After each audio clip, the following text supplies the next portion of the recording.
नमस्कार प्रिय विद्यार्थियों, ज्ञान तृप्ति महाविद्यालय के इस यूट्यूब चैनल में आपका स्वागत है।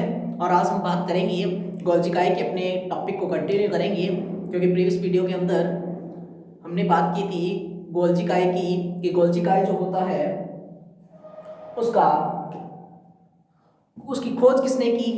गोल्जी काय का जो माइक्रोस्कोपिक स्ट्रक्चर जो है उसका अध्ययन करने पर हमने क्या देखा, तो देखो हम एक बार फिर से रिवाइज कर लेते हैं कि गोल्जी काय जो था उसकी खोज कैमिलियो गोल्जी नामक साइंटिस्ट ने की और उल्लू की तंत्रिका कोशिकाओं में की।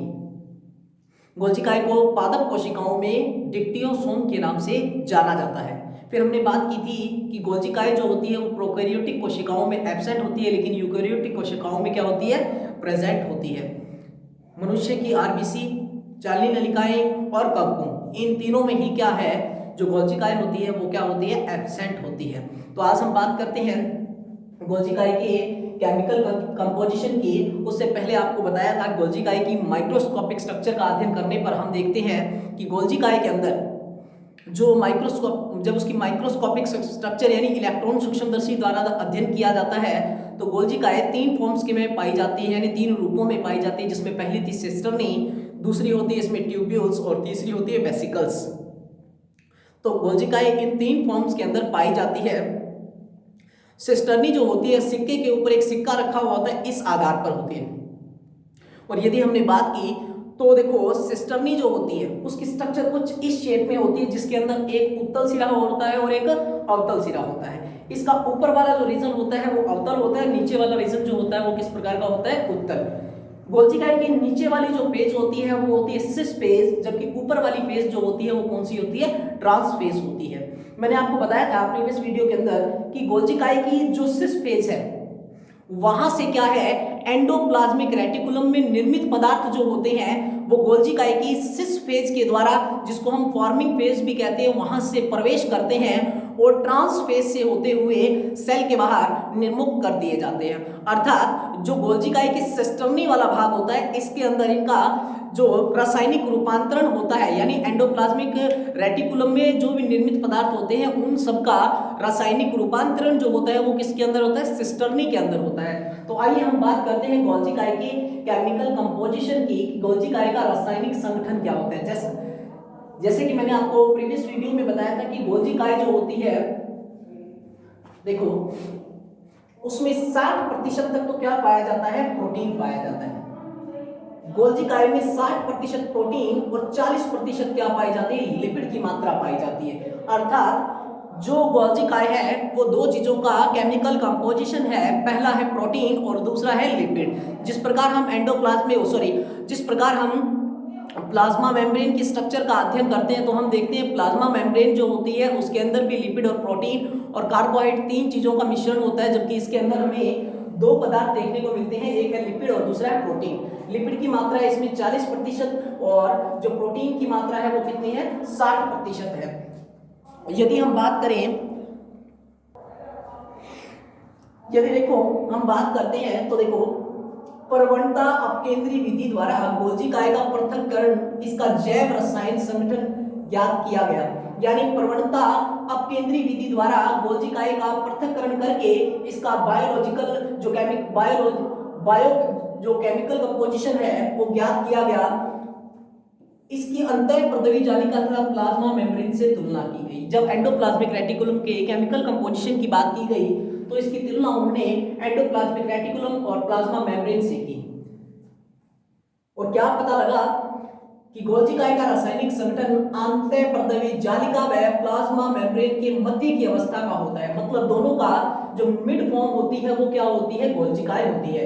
एंडोप्लाज्मिक रेटिकुलम और प्लाज्मा मेम्ब्रेन के मिड की जो अवस्था है वो कौन सी है, गोल्जी काय की होती है। इसमें 60% प्रोटीन और 40% क्या पाए जाते हैं, लिपिड। देखो एंडोप्लाज्मिक रेटिकुलम अंतःप्रद्रवी जालिका की तुलना में गोल्जी काय में प्रोटीन की मात्रा कुछ कम होती है।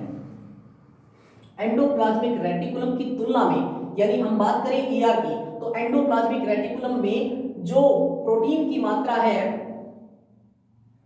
वो गोल्जी काय में कुछ कम होती है। यानी कि एंडोप्लाज्मिक रेटिकुलम में गोल्जी काय जो प्रोटीन की मात्रा है वो ज्यादा होती है, जबकि जो गोल्जी काय है इसके अंदर प्रोटीन की मात्रा कितनी है, 60% है। यह मुख्य रूप से फास्फेटाइडिल नामक इसमें फास्फेटाइडिल अधिक मात्रा में पाया जाता है, जबकि पादप कोशिकाओं की गोल्जी कायल में फास्फेटाइडिक अम्ल व फास्फेटाइडिल ग्लिसरॉल अधिक मात्रा में पाया जाता है। याद रखना है आपको कि पादप कोशिकाओं में जो गोल्जी कायल है वो फास्फोलिपिड के रूप में किस फॉर्म में पाया जाता है? फास्फेटाइडिल कोलिन के रूप में, और जबकि पादप कोशिकाओं में किस रूप में पाया जाता है? फास्फेटाइडिक अम्ल और फास्फेटाइडिल ग्लिसरॉल के रूप में पाया जाता है। एंडोप्लाज्मिक रेटिकुलम की तुलना में गोल्जी कायल में कोलेस्ट्रॉल व स्फिंगोमाइलिन पर्याप्त अधिक तथा असंतृप्त वसा अम्ल कम मात्रा में पाए जाते हैं। यानी कि एंडोप्लाज्मिक रेटिकुलम की तुलना में गोल्जी कायल में क्या पाया जाता है? कोलेस्ट्रॉल और स्फिंगोमाइलिन पाया जाता है। फिर देखो, जंतु व पादप दोनों की ही कोशिकाओं की गोल्जी कायल में कार्बोहाइड्रेट अवयव ग्लूकोज अमीन, ग्लूकोज, गैलेक्टोज, मेलोज और फ्रूक्टोज पाए जाते हैं। जिस प्रकार जंतु कोशिकाओं के अंदर ये सभी सब्सटेंस पाए जाते हैं कि ग्लूकोसमीन, ग्लूकोज, गैलेक्टोज, मेलोज और फ्रूक्टोज, जिस प्रकार ये पाए जाते हैं उसी प्रकार जंतु कोशिका में भी ये पाए जाते हैं।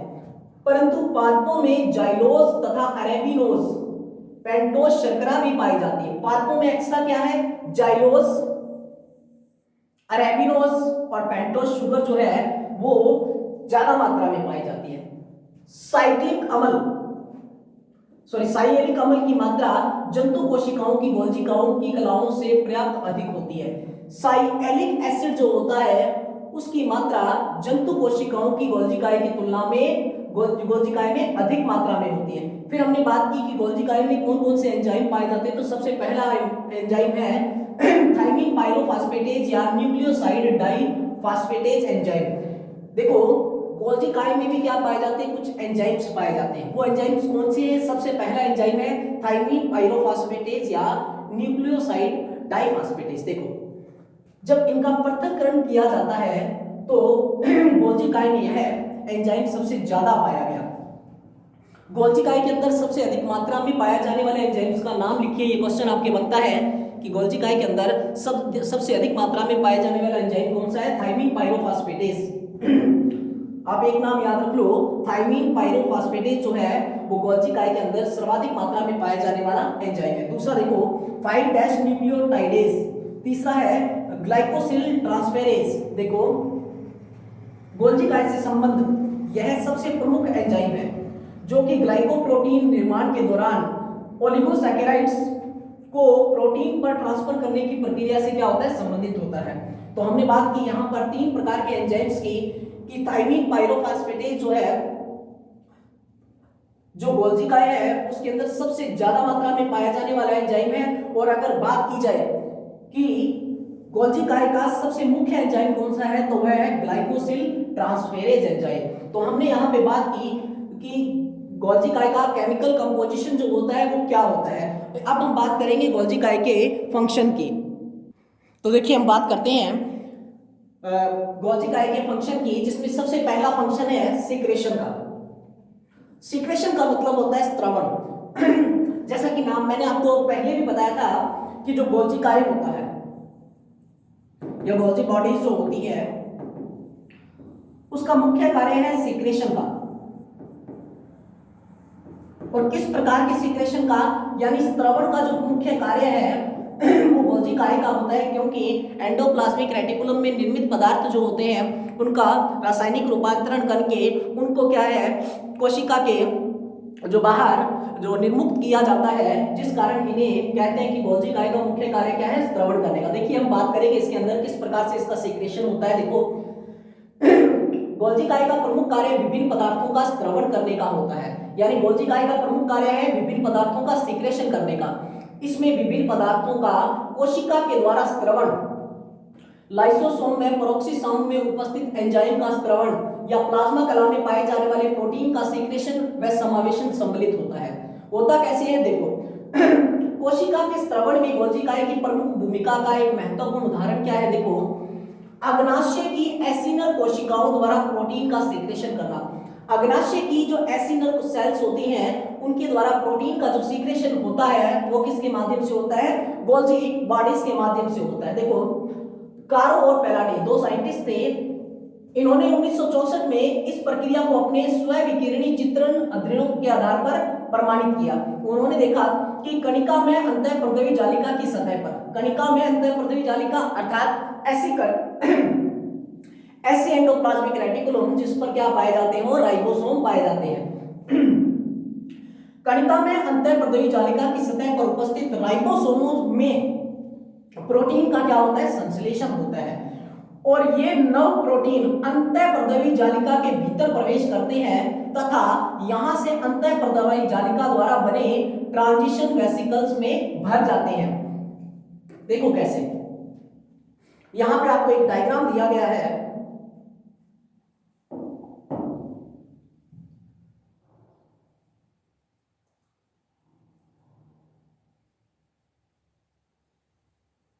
देखो कैसे,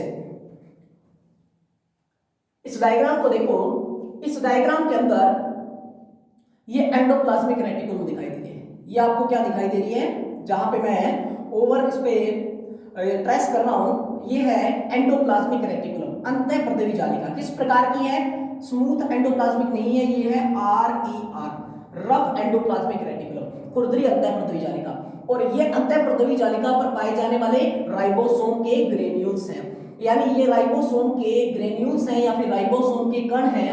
ये राइबोसोम के कण अंतःप्रद्रवी जालिका में से जब गुजरते हैं तो इनके ये एक वेसिकल्स के रूप में, यानी इस एंडोप्लाज्मिक रेटिकुलम में निर्मित पदार्थ, मैंने आपको बताया था राइबोसोम का प्रोटीन संश्लेषण जो होता है वो एंडोप्लाज्मिक रेटिकुलम के माध्यम से होता है। देखो कैसे, अंतःप्रद्रवी जालिका के ऊपर जो राइबोसोम पाए जाते हैं वो जब एंडोप्लाज्मिक रेटिकुलम से निकलते हैं तो किस रूप में, किस फॉर्म में निकलते हैं, वो निकलते हैं ट्रांजिस्ट्री वेसिकल्स के रूप में। वेसिकल्स मैंने आपको कल बताया था कि जो गोल्जी बॉडीज होती है वो 3 फॉर्म्स में पाई जाती है, एक वेसिकल्स, एक ट्यूब्यूल्स और तीसरा सिस्टर्नी के रूप में। तो देखो यहां पे ये गोलाकार या अंडाकार आकृति में है। जब यहां से राइबोसोम निकलते हैं तो उनके चारों ओर क्या बन जाते हैं, एक वेसिकल्स बन जाती है, एक आवरण बन जाता है। और मैंने आपको बताया कि जो गोल्जी बॉडीज होती है उसके अंदर 2 फेज होती है, एक होती है सिस फेज और एक होती है ट्रांस फेज।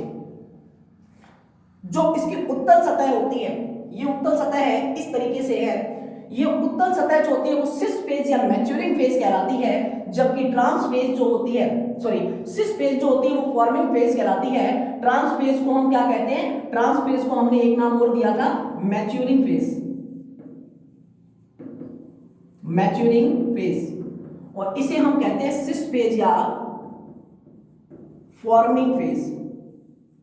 देखो एंडोप्लाज्मिक रेटिकुलम में जो राइबोसोम के ग्रेन्यूल्स पाए जाते हैं वो या उनका यहाँ पे रासायनिक रूपांतरण होके वो एक वेसिकल्स लाइक स्ट्रक्चर में बदल जाते हैं। और ये वेसिकल्स जो होती हैं ये गोल्जी बॉडीज की सिस फेज पे यहाँ पे आके अटैच हो जाती हैं। अटैच होने के बाद इन सिस्टर्नी में से 1 बाय 1 गुजरती हैं। इन सिस्टर्नी के अंदर एक पारदर्शी द्रव्य भरा रहता है। इन सिस्टर्नी के मिड में क्या भरा हुआ है, एक पारदर्शी द्रव्य भरा हुआ है। इन सिस्टर्नी के मिड पार्ट में इनका क्या होता है, इन सिस्टर्नी के मिड पार्ट में यहाँ पे जब ये जो ट्रांजिस्ट्री वेसिकल्स है, ये क्या है, ये वेसिकल्स जब इस गोल्जी बॉडीज की सिस फेज से एंटर करते हैं तो इन सिस्टर्नी के अंदर इनका रासायनिक रूपांतरण होता है और ये गोल्जी बॉडी की ट्रांस फेज से बाहर निकलती हैं। देखो किस प्रकार से, दोनों निकल गए, यहाँ पे दोनों निकल गए। यहाँ पे लिखा हुआ है सीक्रेटरी वेसिकल्स। जब ये वेसिकल्स यहाँ पर निकलती हैं तो पहले तो निर्माण करती हैं प्राइमरी लाइसोसोम का फॉर्मेशन करती हैं। और यदि हम बात करें ऊपर की तरफ लिखा हुआ है सेक्रेटरी वेसिकल्स। देखो ये वेसिकल्स जो है, ये वेसिकल्स जो है इस सेल्स के साथ अटैच होगी। ये वेसिकल्स इस सेल्स के साथ अटैच हो जाती है और जो इसके अंदर निर्मित पदार्थ होते हैं उनको यहाँ पर क्या है, निर्मुक्त कर दिया जाता है। जैसा कि हमने पढ़ा कि गोल्जी बॉडीज का सबसे पहला फंक्शन होता है सिक्रेशन का, यानी गोल्जी काय का मुख्य कार्य है सिक्रेशन का। अब हमने इसके अंदर एग्जांपल पढ़ा कि अग्नाशय की जो एसिनाई कोशिकाओं का अग्नाशय की एसिनाई कोशिकाओं के द्वारा प्रोटीन का जो सीक्रेशन होता है वो किस माध्यम से होता है? तो देखो आप समझ सकते हो कि एंडोप्लाज्मिक रेटिकुलम में निर्मित पदार्थ जो गोल्जी बॉडीज की सिस पेज से एंटर करते हैं, पर ये एंटर किस फॉर्म में करते हैं? ये वेसिकल फॉर्म में एंटर करते हैं। यहाँ पर इनका रासायनिक रूपांतरण होता है। रासायनिक रूपांतरण होने के बाद ये गोल्जी बॉडीज की ट्रांसफेज से बाहर निकलते हैं और ये जो होते हैं ये वेसिकल्स जो है ये यहाँ पर अटैच हो जाते हैं। अटैच होने के बाद ये वेसिकल्स इस मेम्ब्रेन से अटैच हो चुके हैं, यहाँ पर इस तरीके से अटैच हो जाते हैं और क्या करते हैं, जो इनके अंदर पदार्थ भरा हुआ है उसको यहाँ पे क्या करते हैं, रिलीज कर देते हैं। तो देखो हम इसको 1 बाय 1 पढ़ते हैं। देखो हमने इसके अंदर देखा कि कणिका में अंतःप्रद्रवी जालिका की सतह पर उपस्थित राइबोसोमों में प्रोटीन का संश्लेषण होता है। यानी राइबोसोम को हम कहते हैं प्रोटीन फैक्ट्री। नॉर्मल सी बात है, ribosome is called protein factory.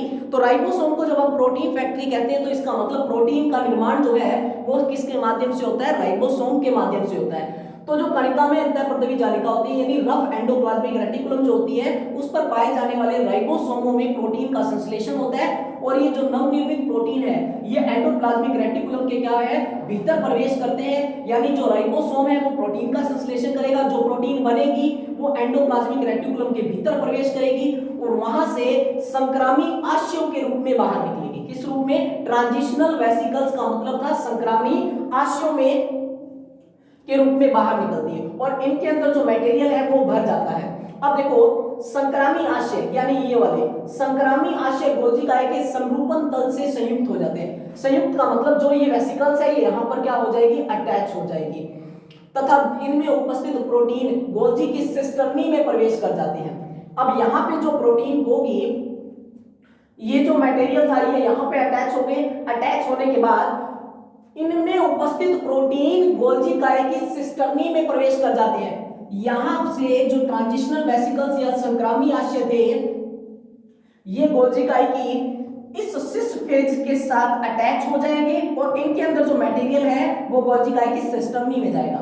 Golgi काय की एक सिस्टर्नी से दूसरी सिस्टर्नी में, दूसरी से तीसरी सिस्टर्नी में इसका क्या होगा, रासायनिक रूपांतरण। देखो यहाँ पे ये प्रोटीन एक सिस्टर्नी से दूसरी में होते हुए गोल्जी काय की परिपक्वन तल का मतलब है मैच्योरिंग फेज पर उपस्थित संघनित धानियों में एकत्रित हो जाते हैं, कंडेंसिंग वैक्यूल्स के रूप में एकत्रित हो जाते हैं। इन संघनित धानियों में प्रोटीन का सांद्रण होता है यानी इनका रासायनिक रूपांतरण होता है। परिणाम स्वरूप ये सत्रावी आशयों में क्या हो जाते हैं, परिवर्तित हो जाते हैं। सीक्रेटरी यानी यहाँ पे जो भी प्रोटीन थी उन प्रोटीन्स के चारों ओर एक वैक्यूल बन जाती है। वैक्यूल बनने के बाद इनका रासायनिक रूपांतरण जो होता है वो हो चुका होता है और ये किस फॉर्म में बाहर निकलते हैं, सीक्रेटरी वेसिकल्स के रूप में बाहर निकलते हैं। देखो अग्नाशय कोशिकाओं में ये स्रावी आशय ही जाइमोजन कणिका कहलाते हैं। अग्नाशय कोशिकाओं के अंदर जो सीक्रेटरी वेसिकल्स होते हैं वो क्या कहलाते हैं, जाइमोजन की कणिकाएं कहलाती हैं। मोस्ट इंपोर्टेंट क्वेश्चन, जाइमोजन कणिकाएं क्या होती हैं? अग्नाशय कोशिकाओं में जो सीक्रेटरी वेसिकल्स होती हैं उन्हीं को हम क्या कहते हैं, जाइमोजन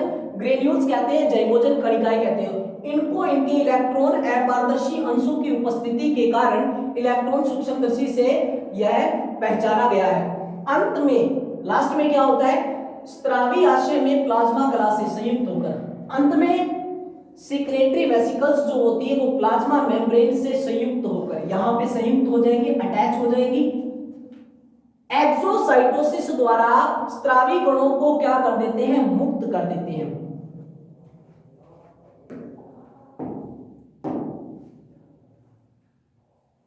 यदि मैं इस तरीके को मैं ये कहूं कि ये एंडोप्लाज्मिक रेटिकुलम है,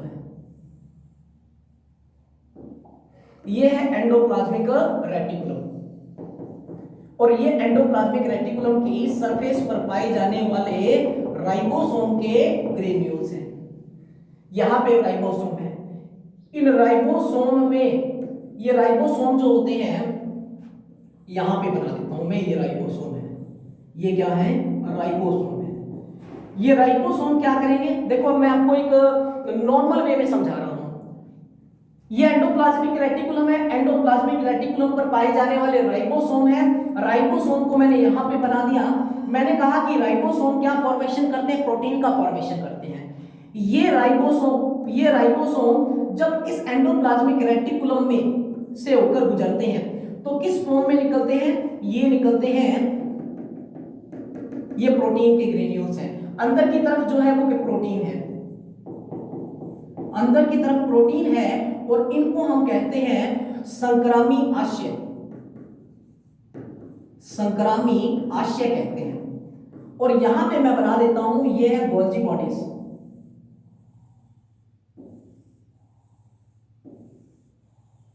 गोल्जी बॉडीज की दो सरफेस होती है, ये सरफेस है अवतल और ये है उत्तल, यानी ये है सिस फेज और ये है ट्रांसफेज। ये वेसिकल्स यहां पर आने के बाद यहां अटैच हो जाती है, यानी ट्रांजिशनरी वेसिकल्स जो होती है, संक्रामी आशय जो होती है गोल्जी काय की सिस फेज से क्या करती है? अटैच हो जाती है। और इनके अंदर क्या भरा हुआ होता है? इनके अंदर भरा हुआ है पारदर्शी द्रव्य। इनके अंदर क्या है? यहाँ पे एक ट्रांसपेरेंट जो लिक्विड है वो भरा हुआ है। होता क्या है, जब ये वेसिकल्स यहाँ पे गोल्जी काय की सिस फेज से अटैच होते हैं तो यहाँ पे इनके अंदर जो प्रोटीन होती है वो इनके अंदर एंटर कर जाती है। ये अब क्या है? प्रोटीन है। ये प्रोटीन जब एक सिस्टर्नी से दूसरी सिस्टर्नी में, दूसरी से तीसरी सिस्टर्नी में जाती है तो यहां पे इनका क्या होता है? रासायनिक रूपांतरण होता है।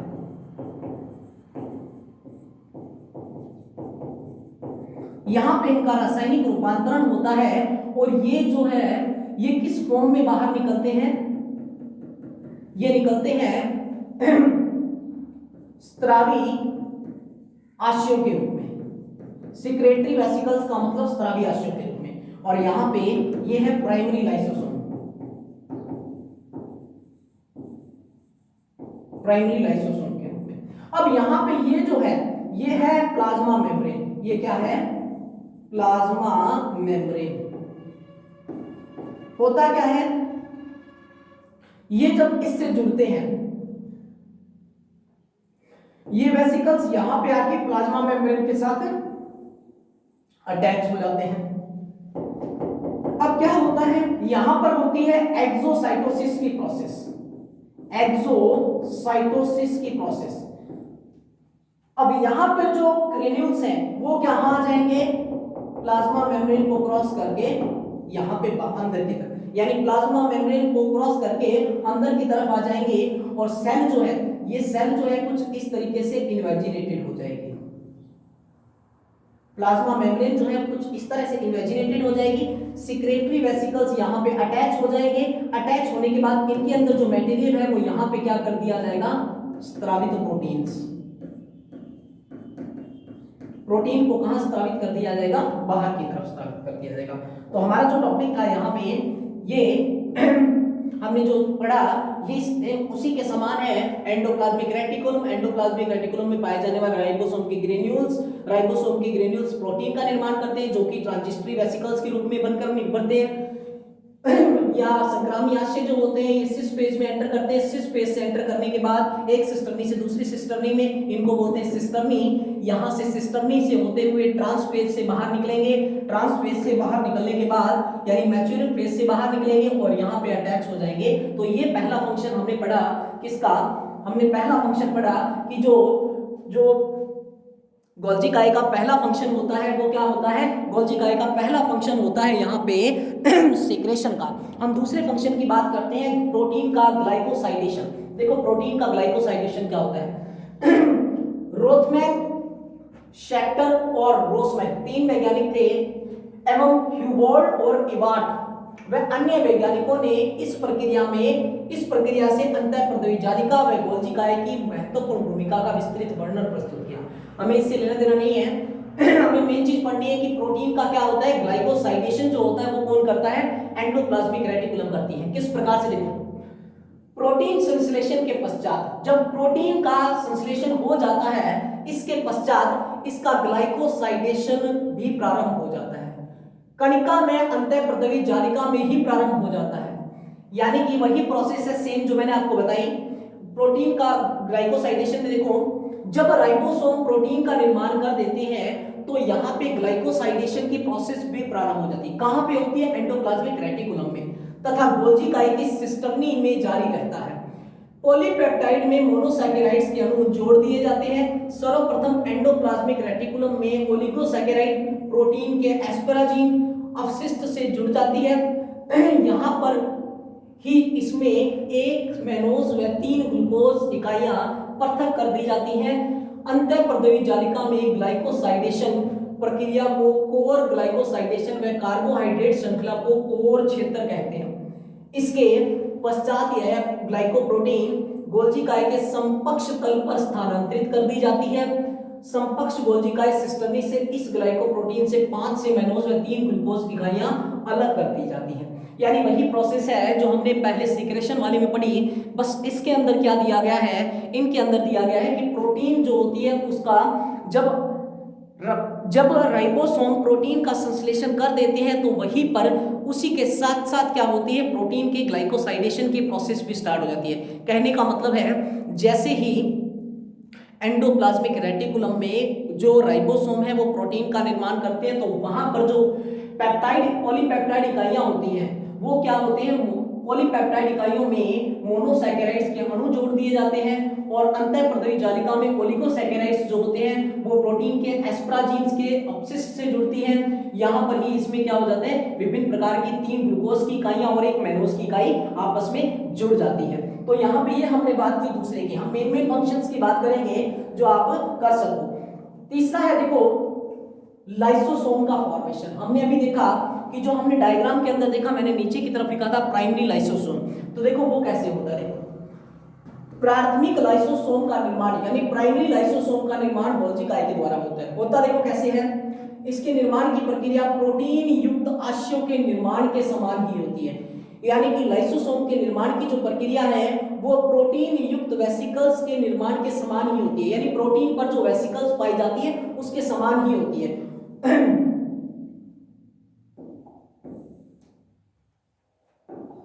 देखो कैसे, प्राथमिक लाइसोसोम में पाए जाने वाले एंजाइम प्राइमरी लाइसोसोम में पाई जाने वाले एंजाइम का संश्लेषण कणिका में अंतःपर्दवी जालिका पर उपस्थित राइबोसोमों पर होता है। ये एंजाइम एंडोप्लाज्मिक रेटिकुलम के अंदर से प्रवेश करते हैं और यहां से अंतःपर्दवी जालिका द्वारा बने संक्रामी वेसिकल्स में भर दिए जाते हैं। संक्रामी आशय गोल्जी इकाई के सिस्टर्नी के समकक्ष तल से संयुक्त हो जाते हैं। गोल्जी सिस्टर्नी में इनके निर्माण की प्रक्रिया या रासायनिक रूपांतरण होता है और लाइसोसोम के एंजाइम इनको चूंकि लाइसोसोम के जो एंजाइम्स होते हैं वो एक प्रकार के क्या होते हैं, ग्लाइकोप्रोटीन होते हैं, इसलिए इनका ग्लाइकोसाइडेशन यहाँ होता है। देखो होता क्या है, वही सेम प्रोसेस को बार बार रिपीट किया जा रहा है। लाइसोसोम का फॉर्मेशन जैसे प्रोटीन का फॉर्मेशन होता है। जैसा कि हमने देखा प्रोटीन के निर्माण यानी जिस प्रकार प्रोटीन के ऊपर कवरिंग पाई जा रही थी, वेसिकल्स बन रही थी, उसी प्रकार लाइसोसोम भी जो है, लाइसोसोम जो होते हैं उनका भी जो निर्माण है वो एंडोप्लाज्मिक रेटिकुलम के माध्यम से वही सिस्टर्नी वाले पार्ट से होता है। सेम वही प्रोसेस है, गोल्जी इकाई में सिस्टर्नी जो होती है उसके साथ जुड़ जाएगी, यहाँ इनका ग्लाइकोसाइडेशन होता है, इसमें फास्फेट समूह भी यहाँ पर जोड़ दिए जाते हैं। इन एंजाइमों के परिपक्वन के बाद ये गोल्जी इकाई की पार तल से संकुलित आशियों में भर दिए जाते हैं। इन्हीं जल अपघटनीय एंजाइमों युक्त आशियों को प्राथमिक लाइसोसोम कहते हैं। इन लाइसोसोमों के गोल्जी इकाई की सिस्टर्नी के पार तल से उद्गम का प्रमाण एसिड फास्फेटेज का सिस्टर्नी के पार या परिपक्वन तल पर उपस्थित होना है। यानी प्राइमरी लाइसोसोम का जो फॉर्मेशन है वो कैसे होता है, प्राइमरी लाइसोसोम का फॉर्मेशन जो होता है वो किस प्रकार होता है, जैसा कि आपने देखा राइबोसोम्स जो होते हैं वो सबसे पहले क्या करते हैं, एंडोप्लाज्मिक रेटिकुलम में प्रवेश करते हैं। इसी प्रकार जो होता है इनके अंदर भी क्या होता है कि प्राइमरी लाइसोसोम में जो पाए जाने वाले एंजाइम्स हैं उनका संश्लेषण भी किसके अंदर होता है, कणिका में अंतःपर्दवी जालिका पर उपस्थित राइबोसोम में भी होता है। यानी प्राइमरी लाइसोसोम में पाए जाने वाले जो एंजाइम्स हैं उनका संश्लेषण भी रफ एंडोप्लाज्मिक रेटिकुलम्स के माध्यम पर उपस्थित राइबोसोम द्वारा ही होता है। अब ये एंजाइम्स क्या करेंगे, एंडोप्लाज्मिक रेटिकुलम के अंदर प्रवेश करते हैं तो यहाँ पर इनके चारों ओर क्या बन जाती है, एक कवरिंग बन जाती है। फिर यही कवरिंग किसके साथ जुड़ती है, गोल्जी इकाई के सिस्टर्नी फेस, सिस फेस से जुड़ती है। सिस फेस से जुड़ने के बाद सिस्टर्नी में से होते हुए ट्रांस फेस के माध्यम से बाहर निकलते हैं और जो बाहर निकलते हैं उन्हीं को हम क्या कहते हैं, प्राइमरी लाइसोसोम कहते हैं।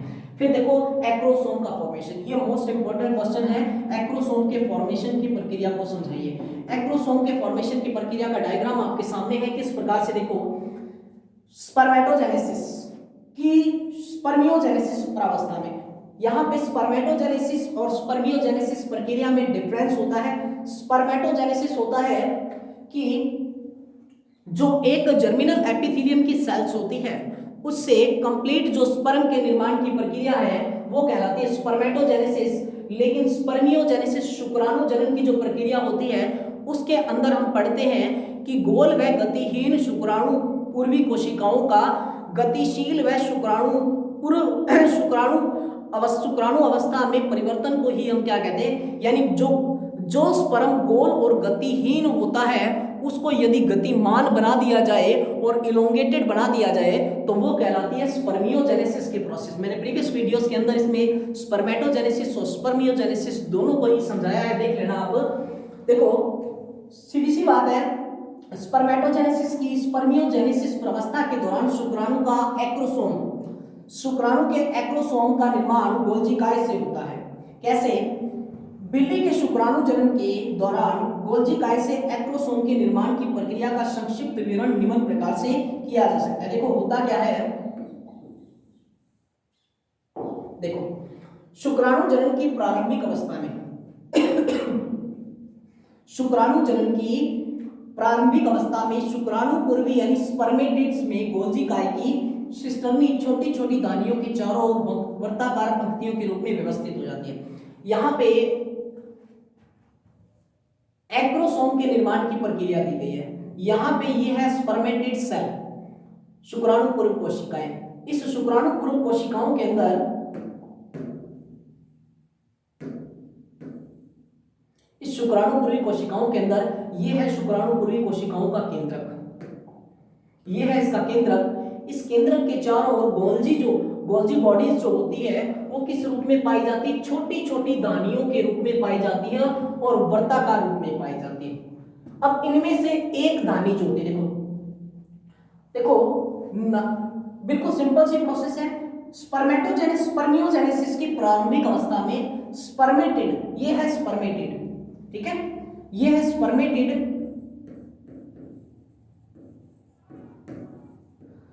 स्पर्मेटिड में गोल्जी काय की सिस्टर्नी छोटी छोटी दानियों के चारों ओर अनेक वर्ताकार पंक्तियों में व्यवस्थित हो जाती है। ये गोल्जी काय की जो सिस्टर्नी है वो वर्ताकार रूप में यहाँ पे पाई जाती है। ये गोल्जी कॉम्प्लेक्स दे रखा है, यहाँ पे गोल्जी कॉम्प्लेक्स जो होता है वो छोटी छोटी दानियों के रूप में स्पर्मेटिड सेल के ऊपर की तरफ एकत्रित हो जाती है। होता क्या है, मध्य की एक या अधिक धानी संयुक्त होकर एक बड़ी धानी बनाती है। इन धानियों में से एक धानी क्या होगी? बड़ी हो जाएगी। एक धानी आकार में बड़ी हो जाएगी, एक धानी आकार में बड़ी हो जाएगी, जैसे कि ये दिखाई दे रही है, ठीक है। इनमें गोल्जी काय के स्त्रवण से एक सघन कण प्रोएक्रोसोम निर्मित होता है। सबसे पहले स्पर्मेटिड सेल का न्यूक्लियस है, न्यूक्लियस के ऊपर की तरफ गोल्जी कॉम्प्लेक्स जो है छोटी छोटी दानियों के रूप में एकत्रित हो गया। अब इनमें से एक दानी आकार में बड़ी होगी और इसके मिड में एक कण विकसित होगा जिसे कहेंगे प्रोएक्रोसोमल ग्रेन्यूल्स। यहां पर देखो ये दानी आकार में बड़ी हो गई, गोल्जी कॉम्प्लेक्स जो है इनमें से एक दानी आकार में बड़ी होती है और उसको हम कहते हैं प्रोएक्रोसोमल ग्रेन्यूल्स कहते हैं। अब क्या होगा, क्लेरमोंट व लैम्बोर्ट ने के अनुसार यह कण व दानी के घटक रासायनिक दृष्टि से म्यूकोपॉलीसैकेराइड्स के होते हैं। ये जो कण बने होते हैं ये किसके बने होते हैं? म्यूकोपॉलीसैकेराइड्स के म्यूकोपॉलीसैकेराइड्स के बने होते हैं। यानी ये जो कण है ये किसके बने हैं? म्यूकोपॉलीसैकेराइड्स के। अब देखो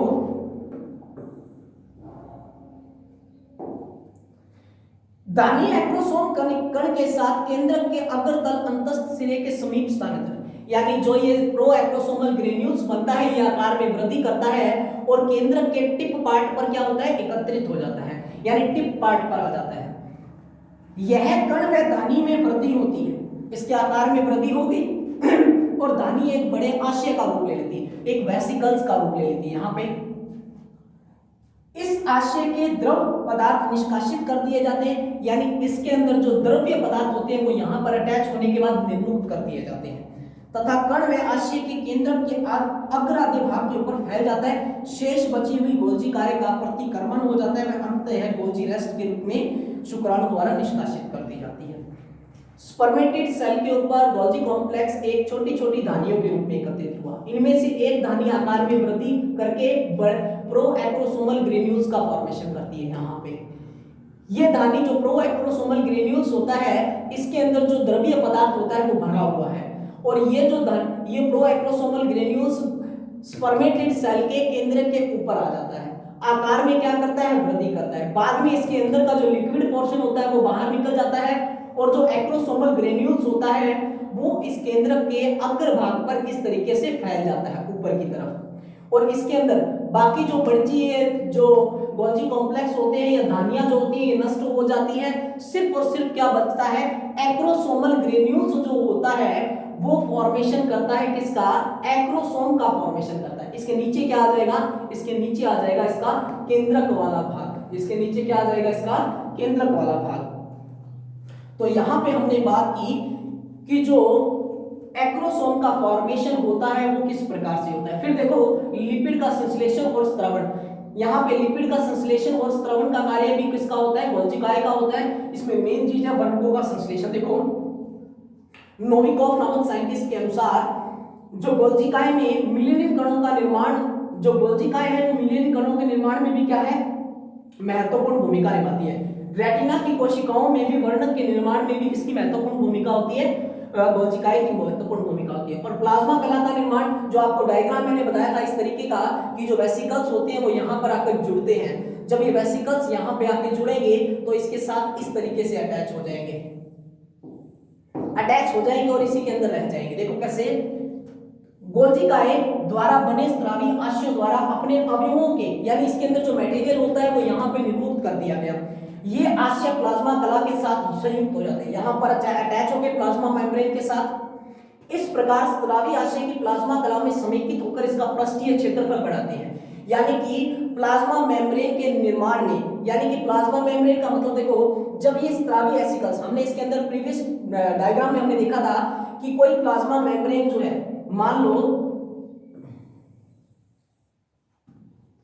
मैंने आपको बताया था कि कोई जो वेसिकल्स बनते हैं वो प्लाज्मा मेम्ब्रेन के पास में आते हैं। प्लाज्मा मेम्ब्रेन के पास में आने के बाद कुछ इस तरीके से क्या हो जाते हैं, अटैच हो जाते हैं। यहाँ पे इसको निर्मुक्त कर दिया जाता है, यहाँ पर जो होते हैं, और ये जो है ये इसके साथ जुड़कर इस प्लाज्मा मेम्ब्रेन की सतह का क्या बनाते हैं, क्षेत्रफल बढ़ाते हैं। हालांकि सक्रिय प्रावस्था के दौरान जीवद्रव्य कला का भाग कोशिका के अंदर आता रहता है। इस भाग की कमी को गोल्जी काय की स्रावी प्लाज्मा कला से संयुक्त होकर पूरा करते हैं, और इस तरह प्लाज्मा कला का क्या होता है, पुनर्चक्रण। यानी प्लाज्मा मेम्ब्रेन जो है एक्सोसाइटोसिस और एंडोसाइटोसिस प्रोसेस के द्वारा जो अंदर की तरफ और बाहर की तरफ मूव करती है, उस दौरान वो जब टूटती है तो प्लाज्मा कला का फॉर्मेशन जो भी है, दोबारा जो रीजनरेशन है वो किसके माध्यम से होता है, वो यहाँ पे गोल्जी बॉडीज के माध्यम से ही होता है। तो आज के लिए थी हमारी वीडियो, जिसके अंदर आपने देखा कि प्लाज्मा जो गोल्जी बॉडीज है उसके क्या क्या फंक्शन होते हैं और क्या क्या महत्वपूर्ण भूमिका निभाती है जो है गोल्जी बॉडीज। नेक्स्ट वीडियो के अंदर हम बात करेंगे नए टॉपिक के साथ। आई होप आपको समझ आया होगा। फिर भी यदि किसी प्रकार की प्रॉब्लम्स क्रिएट हो तो प्लीज कमेंट बॉक्स में अपने कीमती सुझाव जरूर दें। धन्यवाद।